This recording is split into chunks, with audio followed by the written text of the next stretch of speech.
So it seems like 2025 has gotten some pretty crazy and ridiculous games. We've gotten to like the most bizarre and funny games you'll probably ever see, like the sock game where you in a courtroom and or something like that, and it's just all crazy there. And so other clones of other popular games, which yeah, that tends to happen.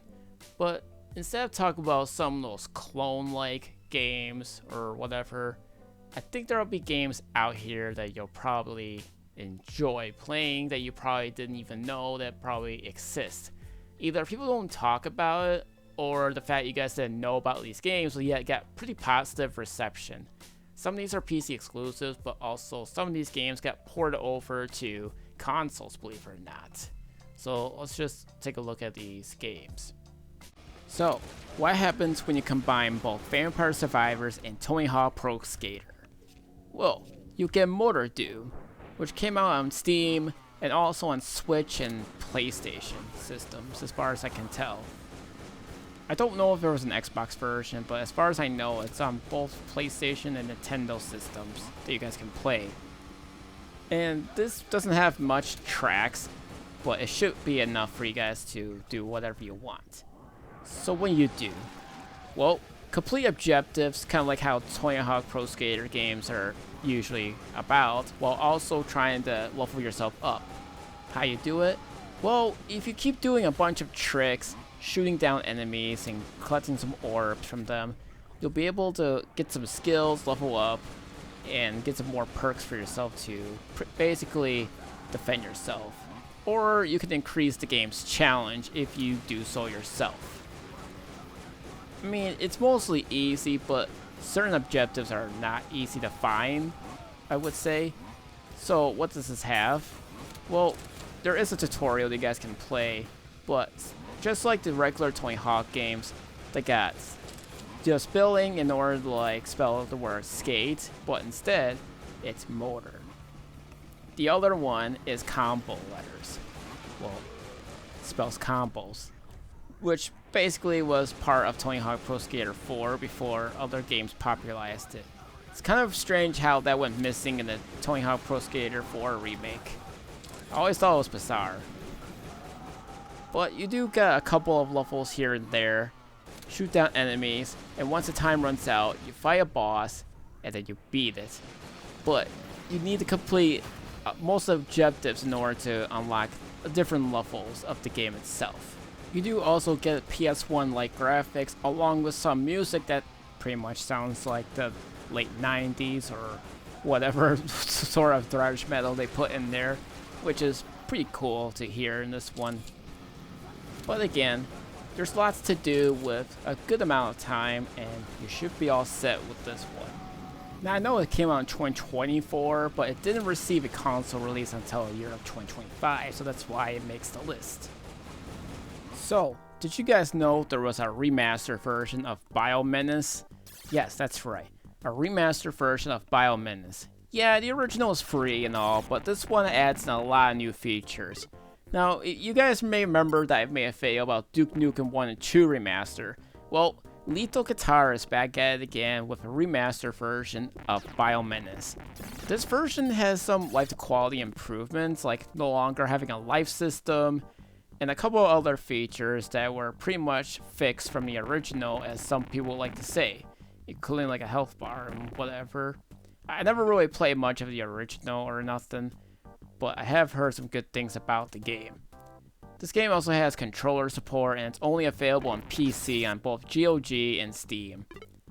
This one also has a brand new episode for those who are interested in new content. So you go around rescuing hostages and you just get on out there and you're all said and done. So it's more like a repeated thing, but you also need to find some key cards and whatever to open doors.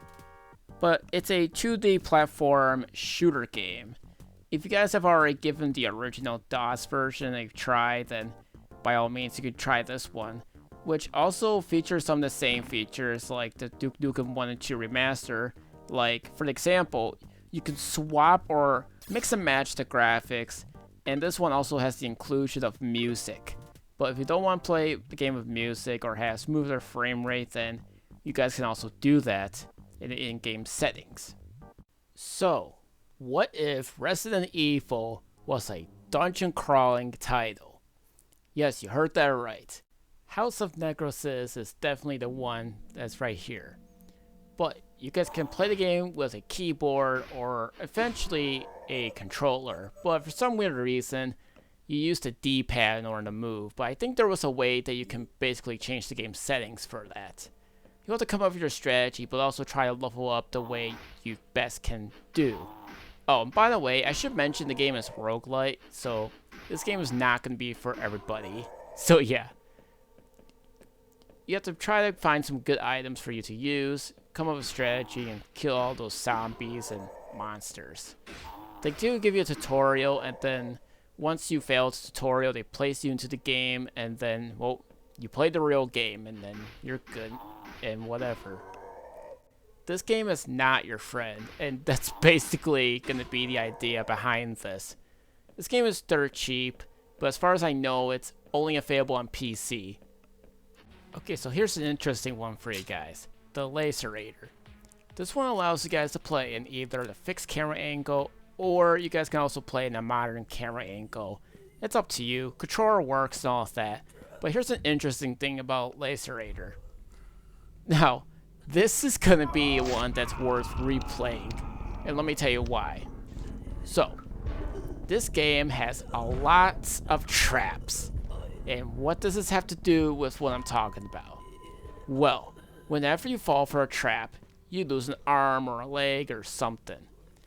Or if you get caught by the enemy, he chops one of your pieces of the body off, then it changes the way you play the game.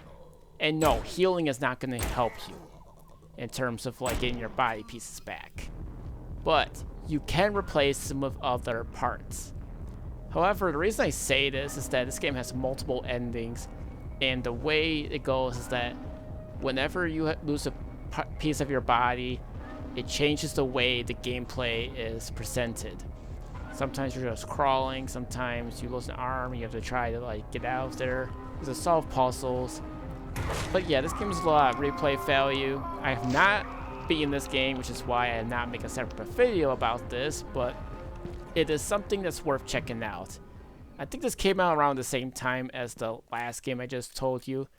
But again, it uses PS1 style graphics, and this is something that's worth looking into. If you guys are up for the challenge, that is.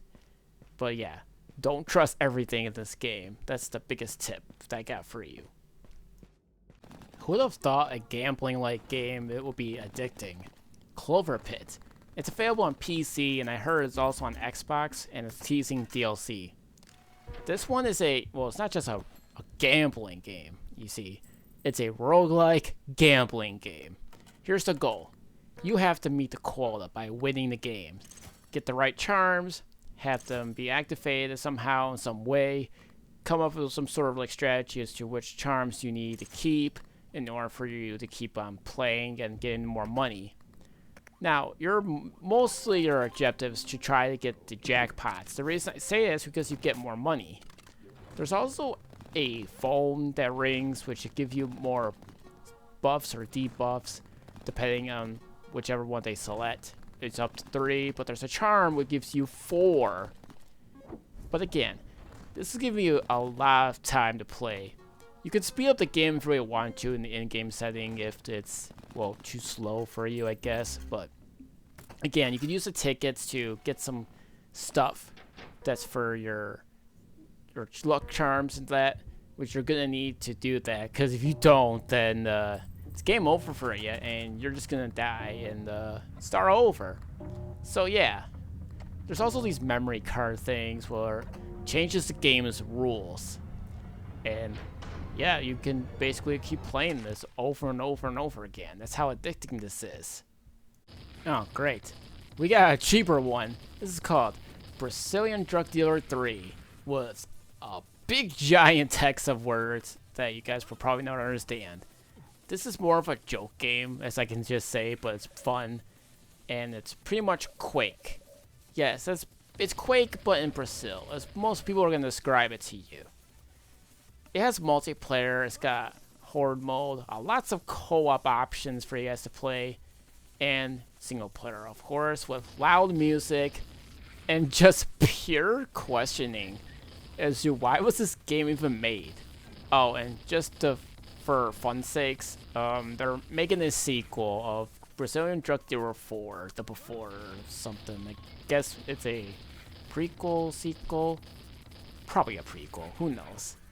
But there's a bunch of levels you guys to play, and that's basically it. It's silly. It's just a silly game that's dirt cheap.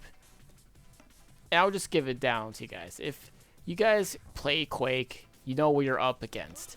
I should also mention the controller works for this one, which I'm surprised, at least. But it works, it's here, and yeah, if you want a new way to play Quake, but silly and not so serious, then try this game out. Okay, so I've already talked about this one, and this is Desktop Survivors 98, which is a dungeon crawling game where you play on your desktop, but also carry some of the Vampire Survivor elements into the game. You can play as different types of cursors, like a cookie clicker, which I'm not making this up, you can look at it yourself, and all different types of cursors, which have their own weapons. There's also other areas where you can unlock and fight bosses to unlock like other areas, but also doing some challenges to unlock even more cursors, and even some desktop applications in the game. And yes, you can play this game in your own background, or you can create your own background, or make it look like Windows 98, like you see with the teal. But this is a pretty cool throwback, but for some reason, a lot of people seem to be concerned that the developer just randomly disappeared after making this game. And while it's out there, you can play this on your Steam Deck, but for some reason the Steam page says you can't, even though the developer has confirmed that it works. I play it for myself, it works. Although I should mention that there's a separate toggle in terms of the launcher that you can basically play on the Steam Deck, so it's like a console mode or something. So controller works, but I think it's best played with a mouse. But yeah, you got plenty of areas to explore, and I think you'll have fun, and this is a super cheap game to pick up. This may have been an older title that came out years ago, but it did receive a full-blown release in 2025. If you guys like games like Forsaken 64 or anything else that's pretty much a similar game like this, then this is going to be the game for you. You can go out there, complete missions, destroy ships, find some objectives to complete, and you can even upgrade your ship. And trust me, the more you keep progressing through this game, the harder it gets. Controller works, and the game runs smooth, as you can see. And yeah, this game is not going to be your friend here, so at least you have a rear view camera, as you can probably see in the top right corner, so it tells you that anyone's behind you. I can't think of any other games that are like this that tells you, but at least it's there. But yeah, for anyone that likes Forsaken, then you're gonna get a kick out of this game, although be warned about the game's difficulty, as you got different sort of weapons to choose from, but you can also upgrade your ship and all that. But you're gonna need a lot more money by completing objectives, killing enemies, and plenty of more. And yeah, it's not gonna be your friend here, but it's a pretty cool game once you get the hang of it. Now, I haven't really beat this one yet, but I think you guys will get a kick out of this one. If you guys like Resident Evil style of gameplay, then you should look into this. This is called Sorry, We're Closed. Now, not only this came out on PC, but we have gotten recently a console release on PlayStation 5, and I think also on the Nintendo Switch. So, this is going to be a thing. So, the camera is basically a classic style Resident Evil-like, but the combat is entirely in first person, but you can also use the first person to solve some puzzles and whatnot. But at the same time, you have this little vision thing where you can basically reflect on things you may get stuck on, and you can use it to open the doors and whatnot. There's weapons for you guys to choose from, but do be in mind that it's scarce, just like the other games you probably played before. But at the same time, there's little extras here and there, which I think you guys will get a kick out of this game too. But if you guys go for the headshot and your melee weapon or your gun, sort of, say, then you'll actually get some pretty good damage against the enemies, especially boss fights. So, it's maybe a weird game, but I think you'll also like this. But yeah, this game has a lot of strange things going on and probably some unanswered questions when you first played it until, well, the more you play the game. But yeah, there's other things where you can basically try to like solve in this game, like being able to find some weak spots and all of that against enemies. But that's just more of like a strategic way to defeat enemies. So with that one being said, I think that's gonna be most of the games I'll be talking about that you guys probably missed in the year of 2025, which I hope this selection of games will help you find what games you probably missed, and maybe you'll get a kick out of all these games I just talked about. They're not all perfect, but at least I got you guys something to hopefully like and play.